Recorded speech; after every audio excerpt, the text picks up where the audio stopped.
Wannan allurar rigakafin za ta iya hana yara kamuwa da cutar shan inna.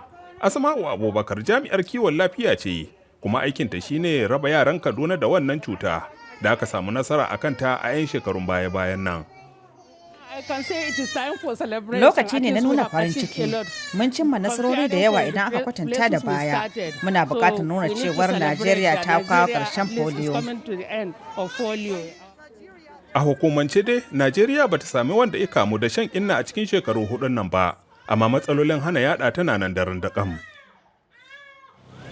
A nan arewacin kasar akwai yankuna da yawa da ke fama da rikici waɗanda ke da wahalar isa ga jami'an kiwon lafiya.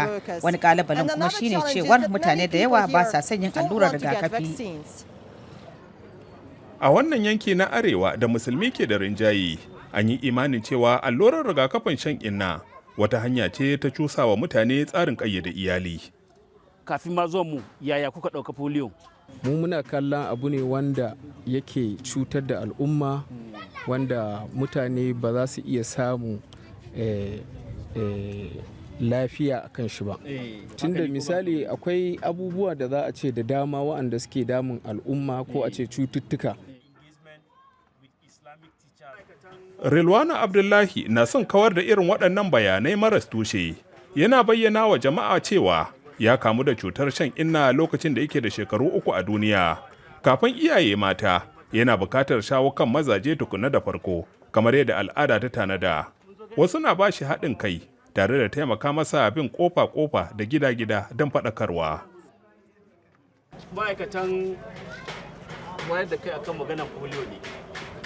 Mun zo ne kamar yadda muka saba zuwa wata mu tattauna da iyaye mata da kuma matasa wajen ganin an kawar da cutar polio. Waɗannan matan sun taɓa ganawa da ma'aikatan lafiya a da, amma ba su ɗauke su da wani muhimmanci ba. In ma ku suka shigo za mu iya ɗaga abu mu ce sai mun musu duka, amma a yanzu alhamdulillahi. Wannan uwar yara 10 ta yi wa 4 daga cikinsu allurar rigakafin polio tun lokacin da ta haɗu da Malam Lurwano. Kawo ana bata ma mutum mahaifa, an ɗauke shi kaman alluran tsarin iyali ne. Lurwano mai 'ya'ya 3 na daga cikin dubbanan masu fafutukar inganta rayuwar al'umma a arewacin Najeriya. Yayin da ya koma gida bayan kammala faɗakarwa, ya bayyana cewa kamuwa da cutar shan inna da tasirinta a rayuwa sun kasance babban ƙalubale a yau da kullum. Da zarar ka kamu da naƙasa, kake fara fuskantar wariya. Akwai wurare da ba za ka iya samun damar shiga ba. Akwai abubuwa da dama da ba za ka iya yi ba saboda na ƙasa. Rilwano na son ci gaba da ilmantar da iyaye saboda kada yara su girma a halin da ya samu kansa a ciki. Wannan dai manufa ce da za ta ci gaba, ko bayan ayyana Najeriya a matsayin wacce ta rabu da polio kwata-kwata.